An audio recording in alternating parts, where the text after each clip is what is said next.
KSC presents 9 mistakes most of us make when eating out. Before the beginning of the 21st century in European restaurants, all the dishes were served on the table at the same time, and this system was called service à la française. Nowadays, modern service is called service à la russe, and it means that the dishes are served gradually.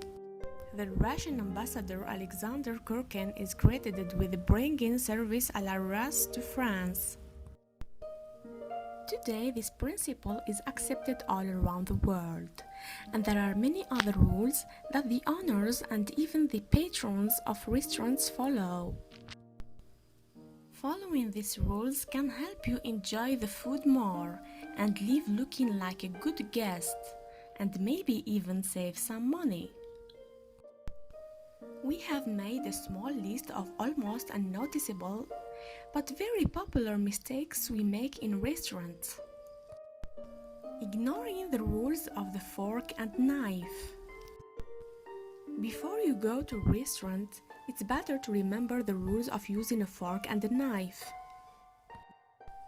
That will signal to your waiter that they need to do with your dish.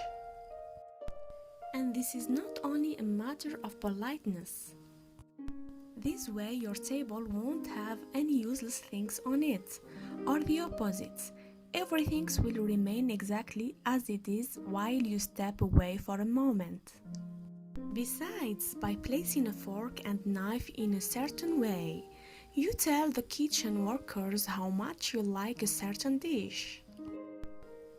The thing is, there is a chance that you will accidentally offend the chef if, for example, you insert the knife blade in between the fork tines and place them crisscrossed. These are signs that the food was not tasty. Not using the soy sauce and ginger correctly. Most people are used to putting the entire piece of food in the soy sauce. However, the Japanese themselves do it in a different way.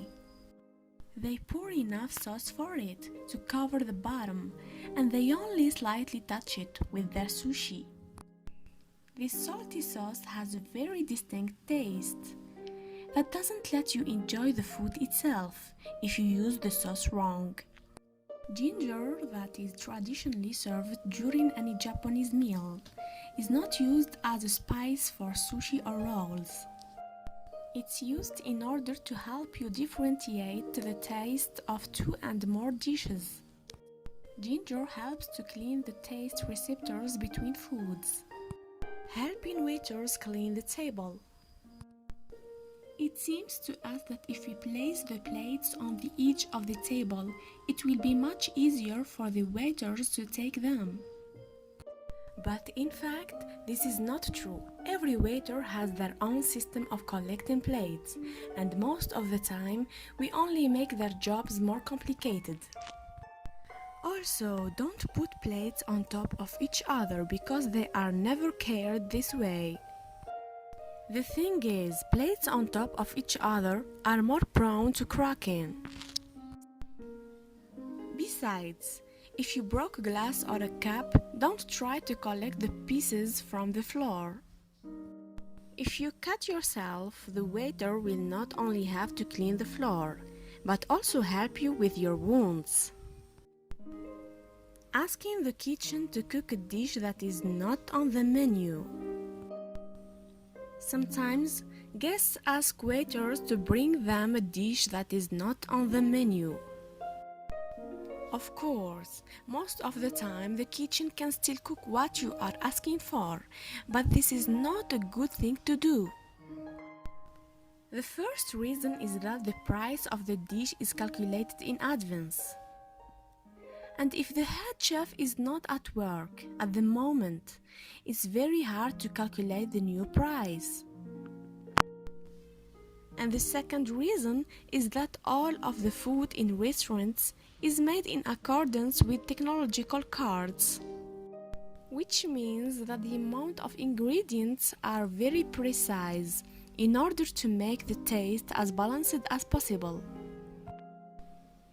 Finally, every cafe and restaurant teaches the employees to cook exactly the food that is on the menu.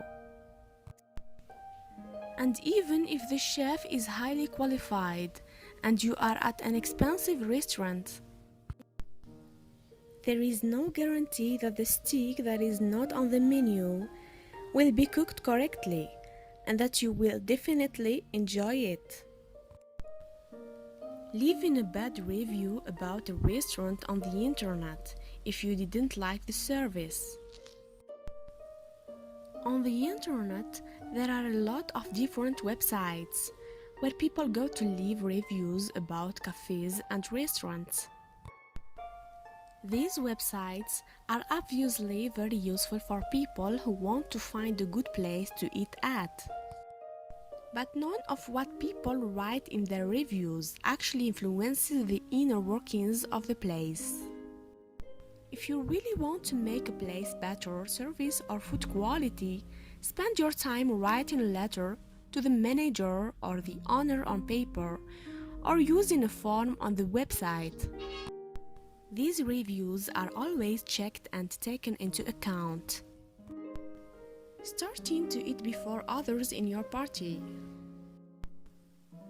According to dining etiquette, if you came to a restaurant in big group, everyone should start eating only once the waiter brings the food to everyone in the group.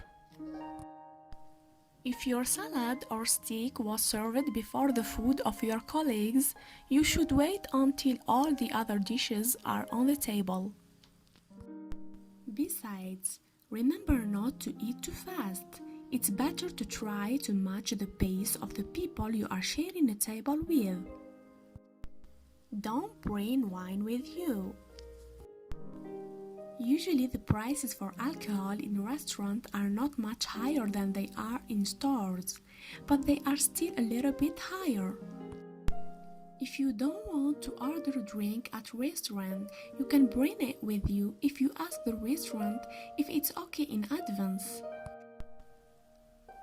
The restaurants that allow their guests to do that will ask for a cockage fee, which is around $25 to $40 after you get your table.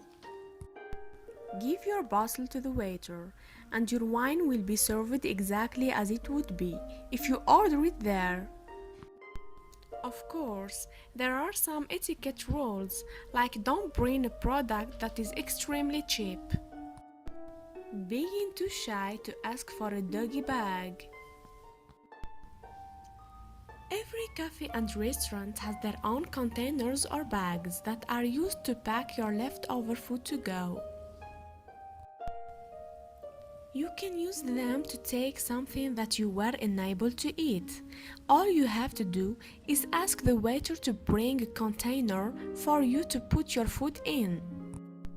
But don't overdo it. Etiquette rules say that you shouldn't take anything that has been cut or tried even a bit.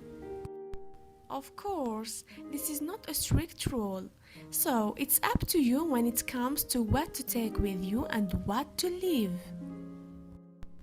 Not taking national nuances into account.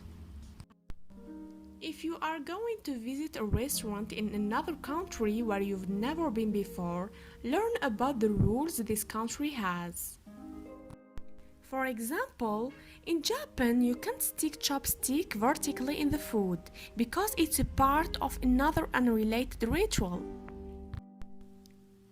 Of course, in most cases nobody's going to tell you anything if you do something wrong and break a tradition, but it's still better to avoid these situations. Thank you for watching, and don't forget to subscribe.